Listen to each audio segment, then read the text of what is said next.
the Assembly no call a Bible Mukrano. First Peter 2:17. Was a moon independent any. Moon a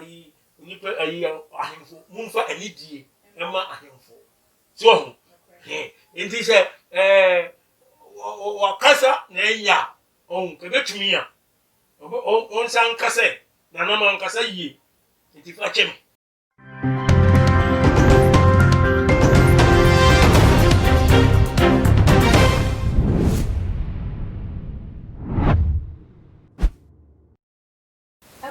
For any other phenomena, Obia Aquaba, ever too much GHS. So, Gano Hallage Mede and a prayer as a so nearby a place capa, and then so Mede ever some for any action for. Now I was here for a yen and what I want, neither that John Dramani Mahama, one nay a yen a biddy chair, Professor Nana Opoku Ajaman. One more echo more a year Asantehene more a year and he here, Manhyia Palace. Now one more call or take proposals into Tutu NT and one more echo a honum say on pay a year the running mate echo up Chiano na a game so my proper one more sensing in say a year December what you mean election year one more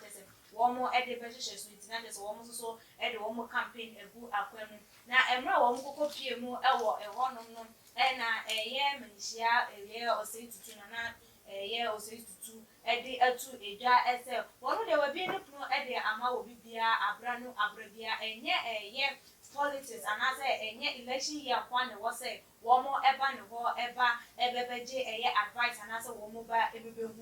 now one of the no there, or Eddie Mobia, bringing Abrabia, one bit me about Besser, and I want to a year and a man penny that year John Dramani Mahama for said a year 2016. Dentia a man Lucy in Quality and a gun for say Uncle Ye and for a moment to walk at and say a year a fee day or making sure say obey honest. In past mistakes, no check Ghana for the intention they were person 1 year and for Emma a year Ghana for the so and I say what the team will say obey now what they in same way a 2 a jar every year no and a year Professor Nana Jim. Our no so net mass so no so be and no not just on so addressing any issue and I say buy a dinner but no make a bibino. Next first statement I will make it year ASF will be a eba and year a year Nana Osei Tutu for back up one far a year man penny that and phone so and channel say when you who anya day. Ama mesana a year election year grandson war by infantry no and ama yimia bema wonu so ni din ababeto edwa eye na otia tuso kokobin the second or the ababeto edwa ese the word obia eba enye no ehu ehia anase na enye ne kwan so ano ne se wo ba na wo bebeka na abusefo mo yenkotie ene nsem odi tu yane ba ye beto so bia mo pesa mo do otumfo ni yefo jiro dobra no akotola tete Naana, no I board Obia banye. Now all cast registration. Naana can registration. But at Mona, I don't cast over Mana Basabasaro. And your registration centers. Naana no other. Naana, Bernard Mona Castle, Obama registration centers. I am Basabasa, Yabakum Nipa on. Naana day. Have a million song kind of credit. I didn't have a million song to be kind of credit. Baby, I was young woman. What my politics in tea? We are Professor Moa. What to me, I can't crowd politics in tea. Naana, may sound to grandma said, brought back. Never play a 2 photo. Cassani at him, dear. Cassana Wakano, I at him, dear, or back. Never play a 2 photo. Obia Banya at him, dear. I tell myself, why? But a better one, I was here for Miss Ansel Emma Aquaba, Yamisha Musamina, a great deal of training, and my trying her by ye. Now, any of course, we are saying maybe you may be ever so more a Mama Juliet Ventures, a banner in Jensen, a demo SCC kitchen, the CC, dear. Oh, my may a year Mama Juliet or was I a year I can't hear now. What the ever mau Ama wants to swap bar, was to kitchen, Eddie Moore, more Eddie Moore, into funny number, I was screening, so meeting up in the chair points so, a year Abracala pass now, they know. A year in Kitan, neat roofings, so a boy a cheek, a drum, a banner, a dine, also elbow roofing, papa with the board and so. Ama and so ta won't say this weapon, whatever who is a former for the air, and a shishing neat roofings. one more echa na one more embo wodan so emfa ema na won susu no won tu sika enkune ewo eye abrabom eye aluminium limited Venus aluminium limited one more akwadare ewo eye aluminium works and glass works mo so wo pe glass doors sliding doors dia hwehwe o mecha kwan office na pese wo mu chiche mu emfa ema wo eye wadwuma bi bodwa bi na pese wo nye na wo pe eye glass shells na wo de di se adwuma no dia ene hwehwe o mecha kwan na wo mu di se adwuma no emfa ema na wo susu waka se men so ma bob bramen to misika egu ne mo media ma adwuma ye for papa ama me di adwuma ede ama me Venus aluminium ebe ye wadwuma nyina ede ama na ene de me guest Apostle Ajiman Prempe adodo nani ni say God's watchman asa for that no the Bible's Church of God Seven Day War in Pine Kaswa Tuba Junction Apostle me wakwaba me nkasa me ba na ho ti say na me ado me ho ye na wonso nyankopon do mo so mo ye woni bi e ni fi se de wo so woni bi e ni fi na mboa sabe pe Apostle ye mama Professor Naana Opoku Ajiman ye running mate de ma ye mampeni former president John Dramani Mahama aprobo omukoko pimu ewo Kumasi atese ye nsimbi ko ba so enunti ye ma ye mama ko ka bi yusu ye word bi se Obia banye Ghana fo bi no Asantehene bi musu se enye kasapa ye mame eka ye ne hu enkone ba je se ama Ghana bia ye hi bi ni musi mame nye se wonye se ede na betimi aka fa ho yo sikapa nyankopon hira pa nyanko ni edwafo ni nyina too much company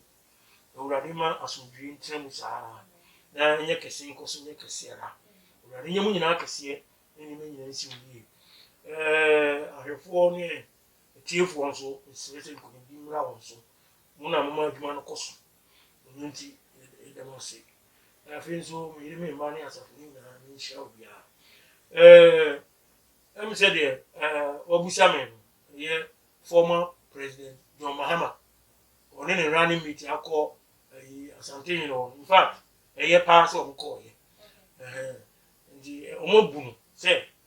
pani wo krum pani wo mem na ohene wo ho ansa na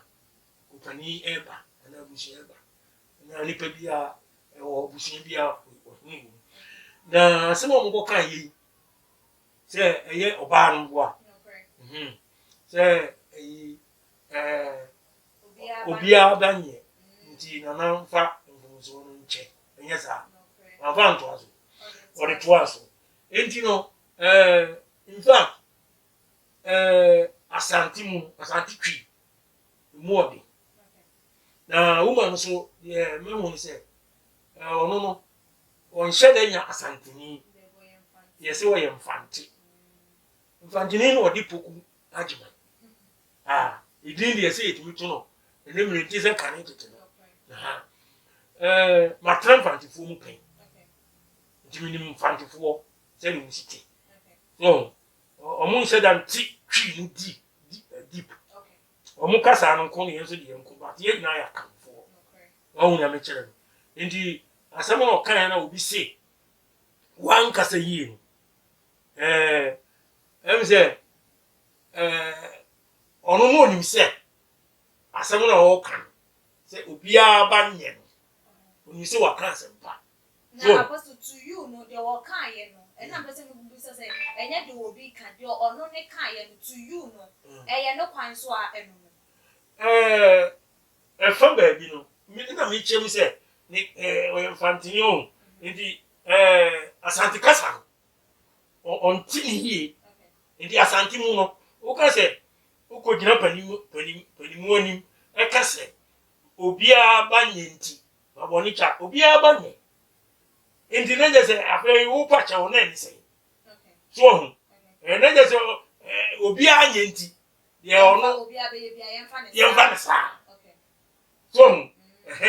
ndi o de achia kakra na so mese se Asantefo ye mfa nche ne kasa no na on tete se ye nia uzo bo ho a kasa bi ho a on te but o kan eche omo te kasa no a ubo kasa bi a odidi watem na o kasa etiam so ho enso ne bi a on kasa entiam no ni se de waka no eye so Apostle when you said they waka eya o say eno de ka won fefo mu na betimi aka ba wakọ kopie eya ohini enim na okasa ensem we na akasa winim said ya waka eya na eno no ede na opacha sikapa ho said the assembly no ukọ bible mu kura no 1 Peter 2:17 was muni ni pa nyina ni muni ayi nipa ayi ahemfo munfa anidie ema ahemfo so enti se wakasa na enya kebetumi a on san kase na na man kasa yie enti fa chem me de me from de me kase won kan sa because Asantehene Nnye ohene ketwa odi mu unu betra obaye di president kura o brebeso obede obeto na ahemfo no tete ahemfo de ye sheda to omo so aba ana me boa ye to omo so aba nti onu so ye pani pa enti wo baba be di akonwe no akọ onu so ote odi so owu nse ro pe akonwe no za na ahemfo ne de tie nti Obia banye ewo ohemfo ni mu no ntwaye papa nti o kabe ya obetumi a on pacho okay na just say one eye na otia tuso okoko bring the second eye ade because o say eye ye nuaba na ye maame ye professor Naana Jane ne sama o kan ye no e kire say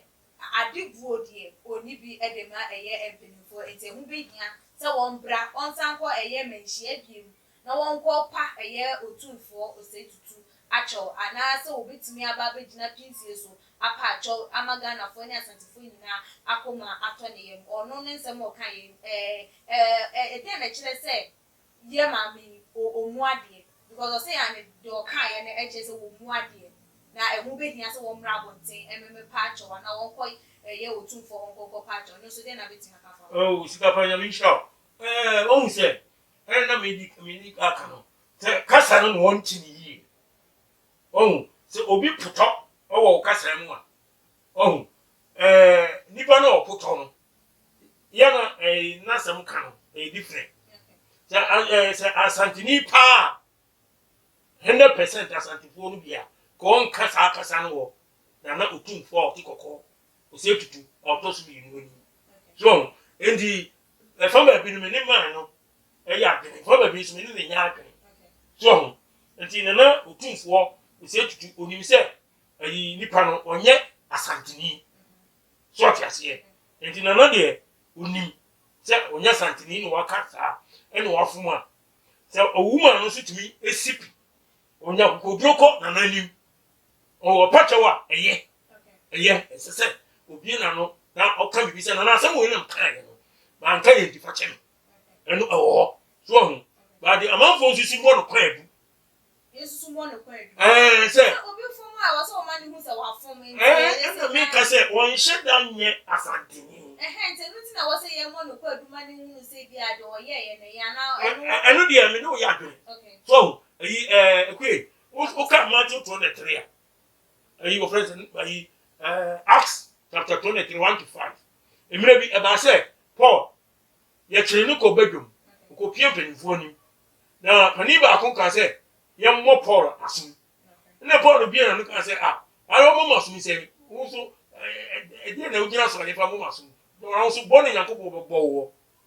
e no bi ka se wo ni se wo yo Yakobo so fo pani e na wo yi ya oni e se enya kwasea ne aboa no wo ka wo ba kasa na fi na num ba ye no na Nnye so antwaye ho na Paul kan se nana ene mi pa ucho mi nimi se oyo osofo pani Nyankopon aka to wo se enka wo man pani hu bone so enye atemdidi o ba kasa no ankoyi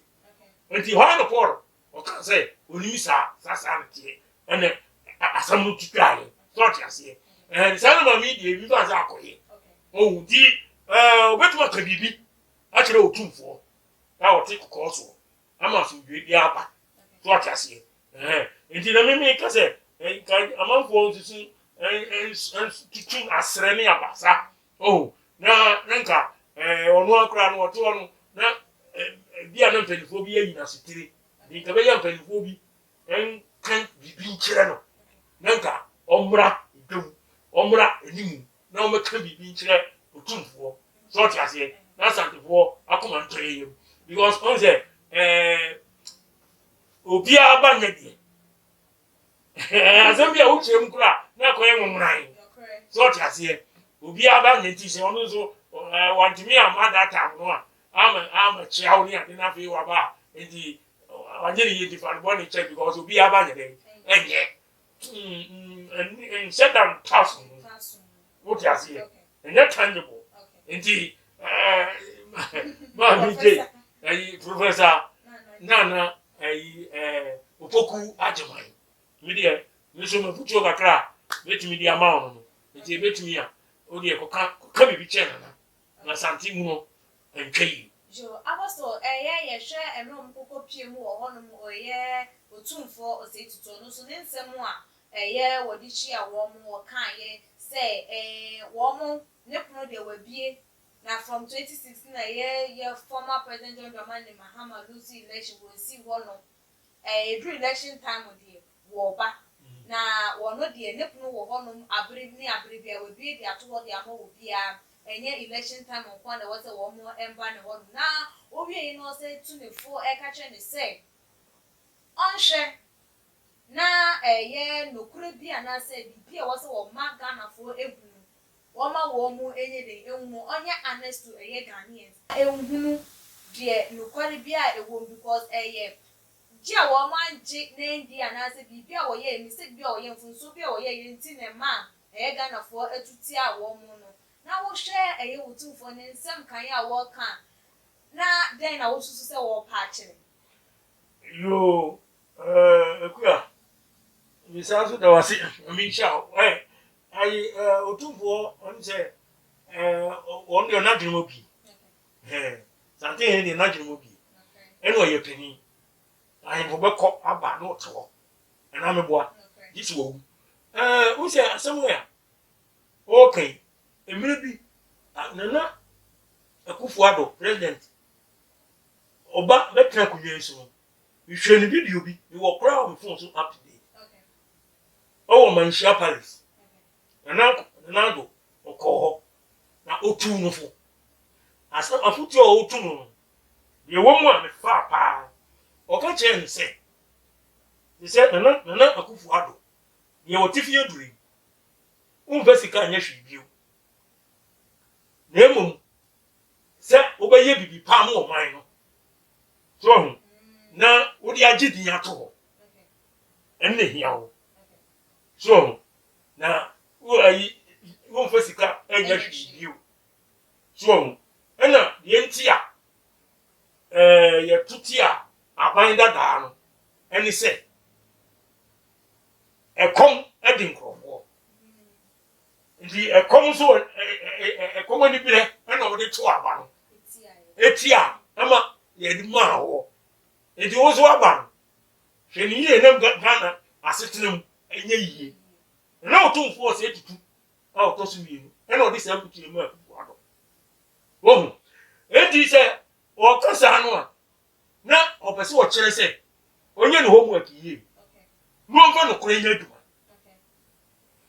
na nsɛm obefiri n'anum ɔba ɔsɛ ɔbɛyɛ nyinaa no ɔba onye ne pepepe na wonim sɛ mpanimfoɔ no yɛbɛ preach mi no a yɛ manifesto nsɛm obɛka nyinaa bebree yɛba enye dɛ enye onye na tumi ni sɛ pɛ na ne wira fidi ɔka yɛ nyinaa so enti sɛ otumfo ka saa kyerɛ na odi ka Asantehene di ka because wono so du de yakro oye omanu ohemfo za o hwe mu ahemfo wo Ghana nyina no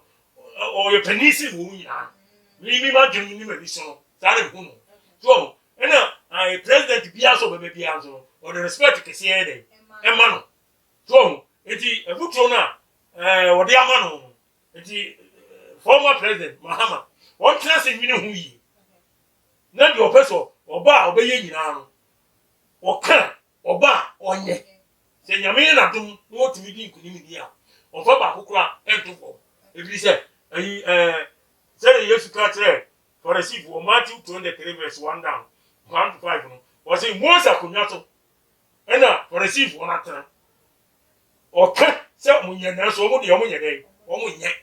so odi na no be kan some de say na for see for ye eti but omo nya ho adwuma wo ti ase enti oya de me bona ba se Asantehene oya de won tu omo fo won de oka etimi ye adwuma oka etimi ye adwuma pa apostle na say said ye nkomo ne course no Ghana fo binum ehwe said otunfo say Tutu kan ne said professor Naana Jimensa so approach questions na ono so the answer ye na say Ghana fo echu wo mani mama papa na ye na ono so na kokobi otosu mi no so de ne se betu ya Ghana fo binum say adenti na yeso so ahemfo so abra wiase ahene ye mfa enko bebia woman tia say denti na yeso so wiase ahene so abra wiase ahene so ye mfa enko bebia oso ahene enya de say ye de ekwo ho me be say me mu say wiase ahene say ahemfo ni Nyankopɔ so ono na tu hin no say ni say nka ye mfa enko bebia nka won ka say wo tu hin say ni enti denti na ye hu ne say wiase ahene ye mfa enko bebia na ewo mu say osoro wiase ahene sound bia wo wana wakura bida sapa odie ubisa me nsema ya na ana wo shikakro ahini e o babu nyame edisi wo no uko da luka da ne 2021 no osimi na misi hina mtu hine urade se tumidie bi e wo asase so yeme na mbi esi Romans 13 verse 1 to 5 and so ewo so osi sirotumi na wo ho so onu Nyankopon na bibie wo wiase no efiri no wa hihye gu wo enti ahemfo de titi ansana presidency so abeye ahemfo a omudi oman nyina so so tiase enti so obi jina baabi ana obi ti baabi no okata ahemfo no de omo adwuma no so be no wo so a na mi hunu ni pa no obeso kire so ahemfo no omo wo ho ansana president ne beba enti Nyankopɔn bu ahemfo adwumadi a wo mu yes obu onu na satisfy wo ye de yame peni se wo hene beto nsade ensase adi kwa asase no waton ma nipa me ensa na ye pamso ebi na se na se kazo di se enu bi na kwaye sawo I don't know yes asase ho asase wo de na je to hene no waton ma nipa be mienu me ensa de trouble aba nti na Asantehene otumfo se Tutu otosu yeni yo take kosu oba foforo o de nasi ko Asantehene fo no ade ode ye wo wo do no wu atonto sase bi enam na kwanso a oho a hifie no awo mpaboa o tu so ono so ka so o tu o ka se mo bi nka bi eno ano no so enti ahemfo no yame bitumi ama wo before independent no ye wa ahemfo na president no amrofo ndi yeso ni ahemfo wo mo ho ye nananom ye sum wo mo ya mo ye bi na mo boni bi obi be ye de ene bitumi fo so wo sakra na de wo krono ewudisem abosonsum emasem edwamansem ahemfo bebre ni nam sa de wo di ase eni se sansem no wo ho dia na obi kan ene de o my mistake say ahemfo so be na wo so no nyame na aseti ni nyina e de esi asase so ti ase bibia biri Nyankopon na mom awurade de odu adi bibi so adi bibi sha onsa onu ni mra ni de hyehyɛ ene wo so odi so ti ase e di so hini mi hye suma se ni odi boni ane onu ni Nyankopon te ko se bu ene so ya de enye nso na se be kyena kokko ane de ne kɔ what you say? What you say? Yemen no bebre. Ye di ko modidie no ebesi ha no mo. Efutu be e na de be ma Ghana fo ene bie ho nso so no timemufo bibia ba no ya no kasa e de na obeka e de afa ho. Yo sikapa me sa da was bi on say Ghana e kasa. Ghana for kasa o. Ghana for kasa too much because bibia benya ho samaka edi mesra Ghana fo ya hemfo na ya mfa ni die ma wo no enye nyame mpe odi ase Nyankopɔn kyerɛ sɛ Fani die ema ohene. Say me go to first Peter 2:17. Fani die mo ohene. Tumi bi adi uso no. Pra won se na se. So ti ase. Ndi ahemfo no mo me mu wo mo. Ti ebu ahemfo no a e di animonyam ne e die ama Nyankopɔn. Bi se ono na wa hye di bibia kama wa asase so. Na yenya ahemfo no bi a ye bo mo chi ewa atemdidie na mekai. Say obi tumi edi ohene bi atem ka de opa bi a kire no. O ze de bi no mu kana nye. Edi Ghana for o me sakra ya dwen. Ye for respect mo ya hemfo. Ye presidents, ye ministers, ye mpanimfo ni na. Ye mu wo mo se de se fata. Na mom mo ma ye di wo matem. Mo me ye nkase ntia wo. Wo ti ase. Eno de nyame nto. Onipa bi aso di waja no nani no. Kansen bebre. Oh, kansen we. Na papa no ma me a wo nko. Ene fani ani die ma no. Ti se de si class boy. Oh, mo go ko mo kunu ni. Ye ka se ye ko ma be ko. Ye fa number 2. Eno maybe. So, ani die mo fa ma wo mo. He asema akoba. Obi a otin ba bi a chene ne ko. Bra ye bro wo mo wo balance wo. Amo nya. Fa number 2 jama. Enti mi dia me ka asema na mpese me wuni wuti ase. Enti na man kan sa. Enti ahemfo na otumfo Osei Tutu otoso mi ni. Oti kokoso. Nyankopon nhira. Urade no mo ma onyi nkire ne ahode mpomden. Efodi wa akonya no ehwe Asantehene Ghana ma nyina. Me di manu sia na me number no. Me di mama. Nti obi a pese on me twetwe nkomo bakra no. Kwanda ho 0544 262614 0266 0544 sorry 262614 and 020 70 200 11 020702011 Mida atiefo ni ahefo nyina ase